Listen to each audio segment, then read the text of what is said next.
I'm Daisy. And I'm Terri. And this is the Monday Mindset Podcast, where we share things of interest to us and hopefully to you. So let's get started with episode number 133. And today, for the last episode of the year, we will tell you more about that later, it is Terri's turn to share something with us. What have you got for us today, Terri? Well, Daisy, in the past week or two, I have become a little bit obsessed with listening to Angela Duckworth.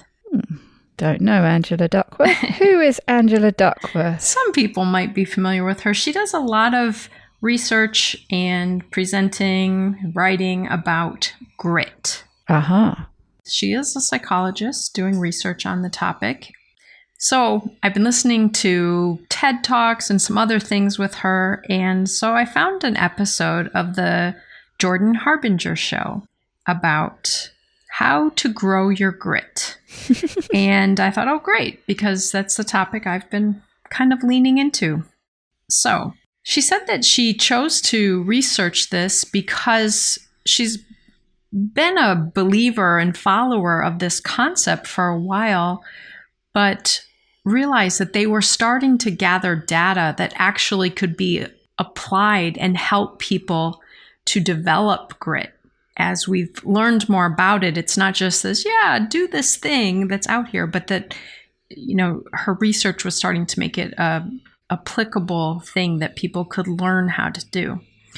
And if you listen to the TED Talk or you listen to this episode, or maybe even you've had this debate before with people, it goes back to this idea that success or what you accomplish in life really depends less on your talent and abilities and more on grit.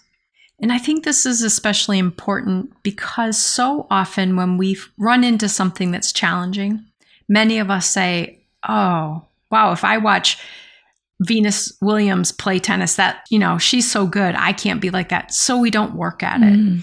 And she actually talked about this in this episode, the idea that sometimes we kind of cut ourselves off before developing a skill because we already see it as someone is so good at it, or we admire this person so much that we can't possibly do that.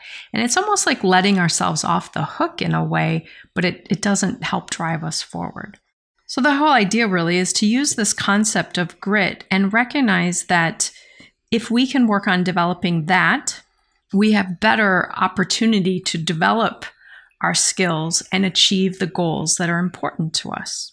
So in order to talk about grit and how it compares to other pieces or other terms that we might use, she broke down some definitions. And she said, first of all, as people talk about this, they often use the term talent.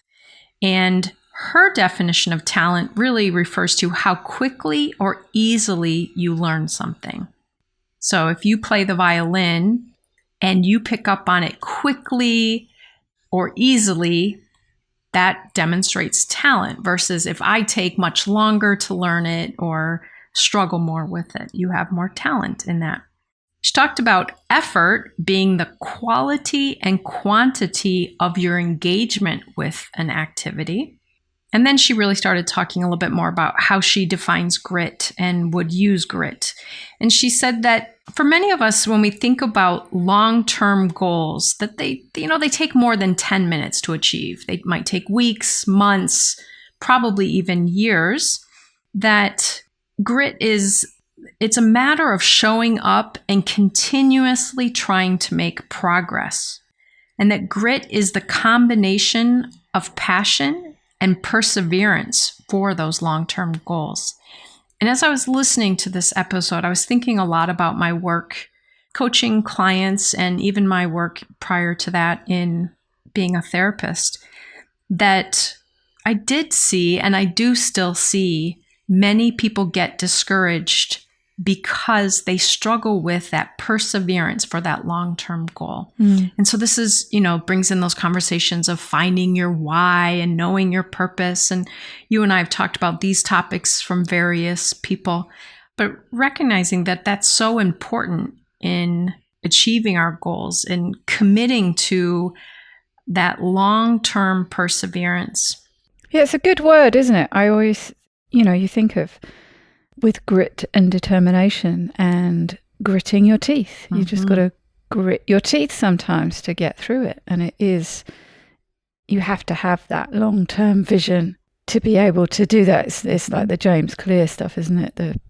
Thinking about the short term and the long term gains for the, some discomfort in the short term and all the rest of it. But that, yes, grit, I think is a good term where you can feel it. It's the grittiness of it, the grit that you need to get through. Brene Brown talks about grit a lot, doesn't she? And interestingly, in certain places and research that she's done, looking at athletes, looking at cadets at military academies, very complicated situations where things are very difficult.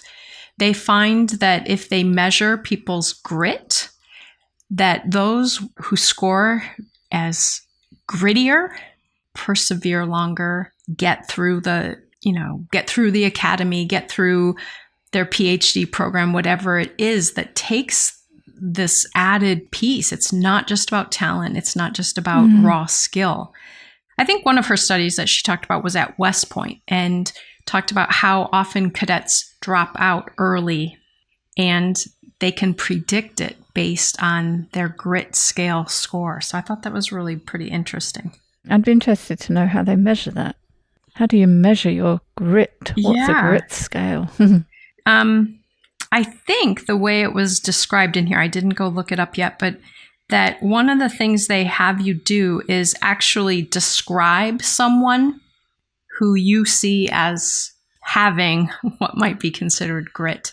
Right. Because oftentimes people misreport their own. So I'll have to look that up, Daisy. Because I was actually thinking, wouldn't that be fascinating to use at work? I could help predict how clients are going to do. Just do this little test for me. So again, kind of going back to her definition that grit is based on two things. It's really about your passion for your long-term goals and perseverance. And she said that passion comes from interest.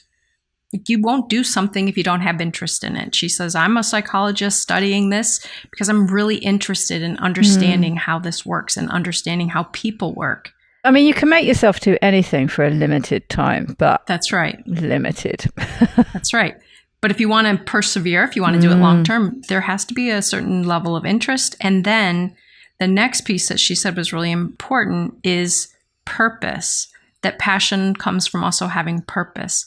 And she talked about that being ultimately other oriented.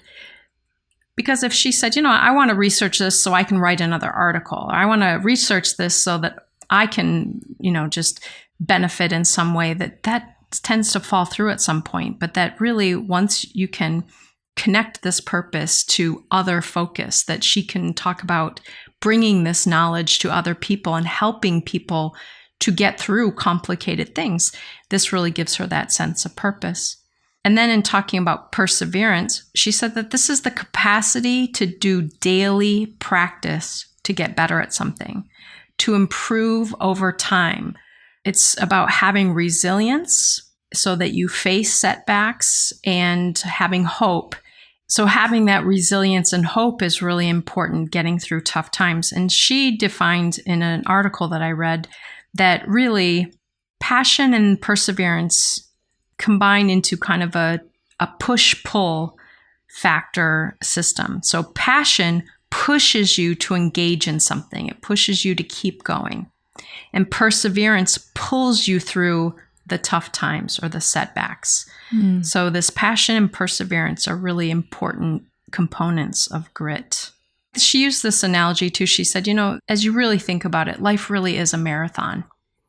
It's a long race. It is not a sprint.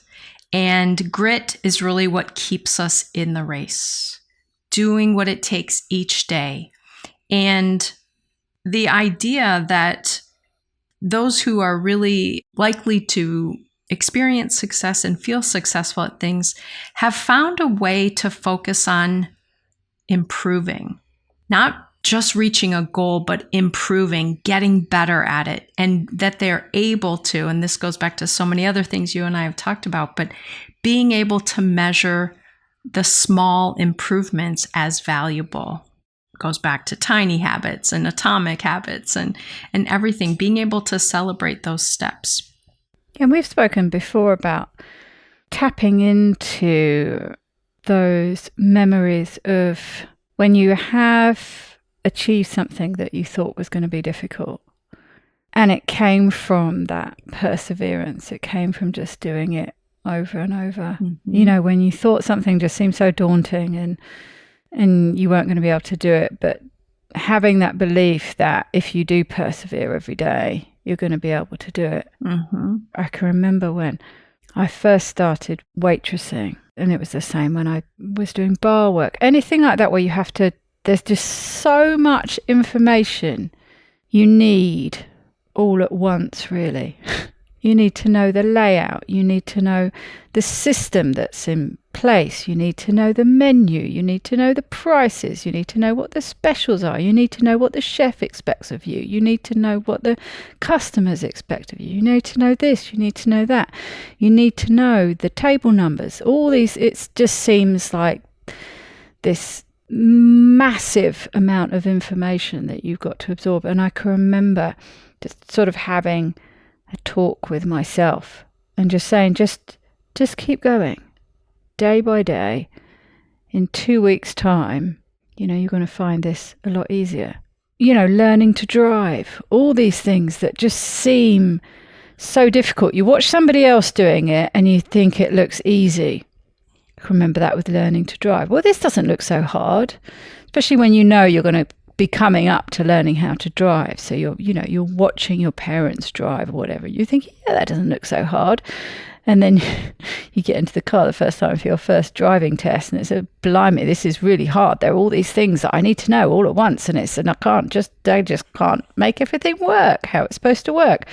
But of course you do learn, and then it all just becomes automatic. It becomes second nature, and you know, all of a sudden you can just be focusing on what's going on around you and not thinking about the mechanics of how to drive.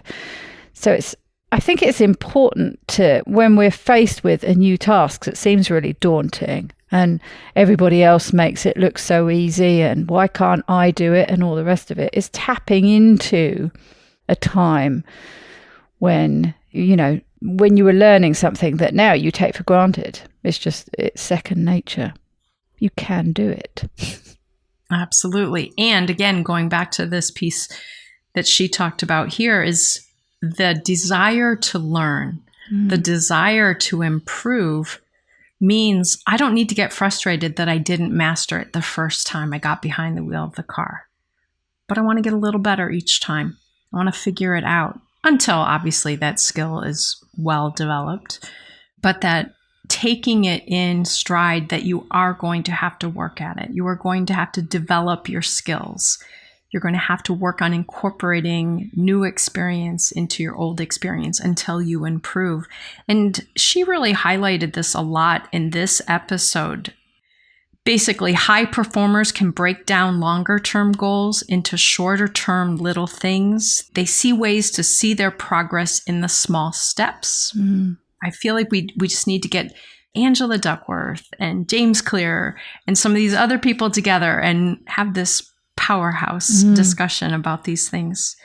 But again, the idea that it's actually important to be a little bit dissatisfied with how things are going, because that keeps you going, keeps you wanting to improve. And unfortunately, for many of us, when we don't experience it, when we say, oh, this is good enough, there's no room for improvement. There's no need to keep working on it. And she talked about that even in, you know, writing a paper or writing a book. You know, she says, I'm never 100% satisfied that paper is the best it could possibly be. Doesn't mean I'm going to keep working on that same paper, but I leave open the option that I can improve how I did in that. And it makes that whole concept of life being a lifelong learning journey really important. Keeps us moving forward, keeps us working toward accomplishing more, learning more, developing more. I was thinking about this, and then she talked about it in the episode because, of course, maybe other people do this the way I do. Maybe you do. I always try to listen to the topic and think, how does this apply to me? Do I have this? Do I not have this? Should I work on this more, or am I pretty good with this? And I really thought, I wonder how I would score on the grit scale, because I often give up on things pretty quickly. Or if I'm not already good at it, I don't engage much time into it. I've recently been thinking more about, I really want to learn pottery. That sounds so exciting to me. But if I think about how I've approached many other craft-like things, I do it for about 2 weeks and I'm really into it and I'm not really great at it. And so I stop and find something new. So I thought, well, I wonder if this means I don't really have much grit. Maybe I'm not gritty enough. One of the things that makes me question that a little bit is when she talked about higher education, PhD, or finishing some type of a certification or something. She said, basically, completion of this requires stick-to-itiveness. And I thought that's so true. And in my work with the fasting method, people who want to reverse their health concerns or want to lose a significant amount of weight, it's not about the talent. It's not about the skill. It is about the grit. It's the stick-to-itiveness. Will you keep doing the daily effort it takes to keep improving? I think it's very interesting. And I was thinking the same thing as we were talking, and it was also when I was talking about that learning to drive, and when you were talking about, the end goal and the motivation. And I'm like you. I'm quite often, I'll start something and I'll get frustrated and I won't carry on with it. But it does go to show how important that drive, that why is. There was no way I was not going to learn how to drive. I was deeply frustrated with how difficult I found it. I was expecting to be more talented, going back to your definition of talent, than I was. But I practiced with my mum, and I did some practice when I was out seeing my dad in Thailand, did some practice there, although, driving with my father was not a very good idea. But he's such a perfectionist. He was so nitpicky. He was like, right, that's it. I'm not doing it. But I did have a fair amount of practice, but I think I only had something like 6 driving lessons and I passed first time. So there definitely was some talent there. There was a lot of luck as well with the conditions for the test and all the rest of it. But it wouldn't have mattered if I'd have failed that first time. I would have passed the next time or the time after that, because there was no way on earth I was not going to learn how to drive. Driving for me at that point was freedom. We lived out in the middle of nowhere in the country. My mum has never been very good at driving us around to places. So if I wanted to get to go out with friends and all the rest of it, I needed to drive. So there was no way on earth that wasn't going to happen. It just was. My focus, my determination, my grit, my end goal, everything, all those ducks were in a row. But it makes me think, so if you really want something bad enough, there's nothing you won't do to get there. So what is it that's missing when it comes to whatever, losing weight, fasting, in the arena we're in, or learning pottery, or whatever it is? What is the bit that's missing that makes you not get to that end goal? Mm-hmm. And knowing I don't have to have all of the talent to get started, but how can I make the daily progress? That perseverance piece. Yeah, because that's the bit that makes the difference. Absolutely. That's the bit that gets you there. So if anyone listening thinks the way I think in hearing something like this, one of the questions I always have is like, okay, so I like this concept. Yeah, how do I get more? How do I get more of that? How do I get grittier? I want to be gritty. That's right. So I read an article of someone who kind of summarized her book, and her book is called Grit, The Power of Passion and Perseverance. And they summarized her steps.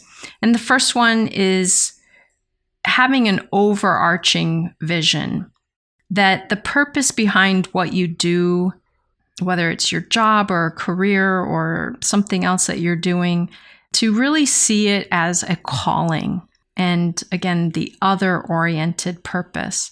So even if it is something that will benefit you, which hopefully it is, that you being healthier or you being happier in your career or whatever that is, that also affects other people in your life and affects your customers, affects, your community or whatever. But to see that as, more overarching rather than a very limited goal.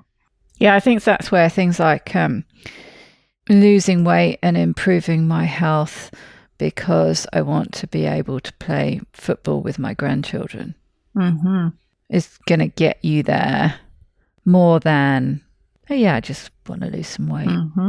Absolutely. You got to be, if you can really have that clear vision and all the pleasure that comes from it, not only from you, but for the grandchildren and for the family, it's, like you say, it's this sort of higher purpose. And the military, you've spoken about, you did some studies at West Point and all the rest of it. Well, of course, they've got that clear for, not for Queen and country anymore. If you're in the UK, it's King and country, but you know what I mean. It's that higher purpose is there, that strong thread running all the way through, isn't it? That they really, if they've really got that, that's their higher purpose, that any personal discomfort is almost irrelevant. Absolutely. Yeah, I like the way you're focusing that on, there probably will be some personal discomfort. And so there has to be a bigger why. There has to be a purpose that is meaningful enough. Also talked about the next step being the goal pyramid. So the idea that, having passion and excitement, going back to what I said about me and crafts, I can get really excited about it and then kind of drop off. But that we need a coherent goal structure. And this is something that kind of structures your daily tasks so that the smaller goals and tasks that you're doing feed into your larger goals. And you have to kind of see how those fit in. I can think of an example in my current work that we have been talking a lot lately about time-restricted eating. And people are wanting to do really long fasts. Like, let me do a 3-day fast. Let me do a 4-day fast. And that's exciting. But if you aren't doing the steps to get there, to get your body ready and to have your body able to utilize the benefits of that, you're not going to see the progress. And so the smaller step of doing time-restricted eating builds into this much bigger step when your body's ready. So this having a coherent goal structure, I think, is really important. That's a good point. Seeing where all the pieces fit and how important they are to stabilize what you see as the bigger goals, what you see as the sort of tick off your listable type goals. But you don't get to do that solid tick unless you've done all those smaller ones, all those small steps. So celebrating the small steps. Yes, and celebrating is such an important part because it's easy to celebrate the big accomplishments. Those are very obvious for us. But celebrating, acknowledging, tracking the small steps is what helps us get our momentum going. But I think if you've got this very strong vision of this pyramid and the importance that all those small steps are making up that foundation, if you've got a very strong vision of where and how they fit in and the importance of them, then you're more likely to celebrate them, aren't you? Because you're not going to get those seemingly bigger ones if you haven't got those small ones. So that's why it's important to celebrate the small ones, because the big ones will come crumbling down if you haven't got the foundation of the small ones. That's right.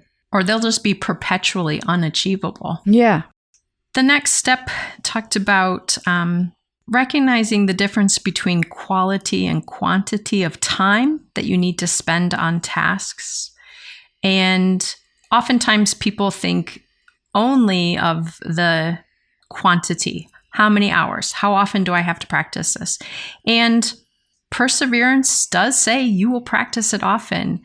I think it was in Malcolm Gladwell's book, Outliers, and talked about people who are very well known in their field, expert violinist or pianist or tennis player or whatever, computer programmer, they're not just smart or they're not just talented. They've spent tens of thousands of hours playing that violin, playing basketball, programming on a computer. So the time, the quantity of hours certainly makes a difference, but the quality. And oftentimes people kind of plateau or, stop making progress when they don't use what she refers to as stretch goals, things that do push you forward a little bit more, get you reaching for improvement rather than just putting in the hours doing the same thing that you've been doing. And with that, Angela Duckworth says basically, you want to keep asking yourself, am I getting better at this? And if not, what do I need to do to get better at it? How can I improve? The next one is gritty people are optimists. When they encounter obstacles, they persevere. And this is, again, kind of that push-pull of having something that helps you see the reason to keep going, bringing in what you and I've talked about before, and others know that I talk about this topic a lot of the time, is having a growth mindset. You're not going to get really good at something right away, or you're not going to achieve the big goal right away. But if you see how it contributes to where you're headed and measure your progress in those small steps, it's going to be really important. Gritty people are also future-oriented in this optimism. They don't expect everything to be perfect, but they're still aiming toward perfection. They're still aiming toward completion. And being future-focused really helps with that. Angela Duckworth also encourages an example of a 1-year commitment. So if you are a parent with kids and they want to play soccer or they want to play piano or something, that you really encourage them to have a year commitment. So if 3 weeks in, they decide, I really don't enjoy soccer, they've made a commitment and stick with it, because this helps us learn to persevere and to continue moving forward, getting out of that plateau. Another important step would be to find a role model. Find someone who you see as having grit. And maybe in the specific work or thing that you're working on, so finding a role model who has achieved that, or maybe it's even a role model in a totally different field, but that you can make the comparison. Yeah.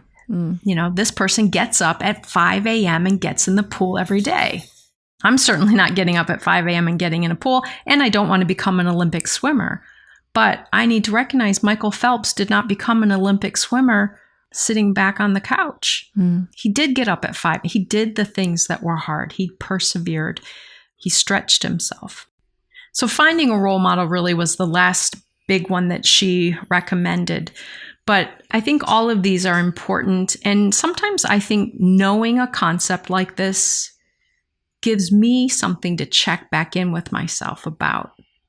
Am I demonstrating grit right now?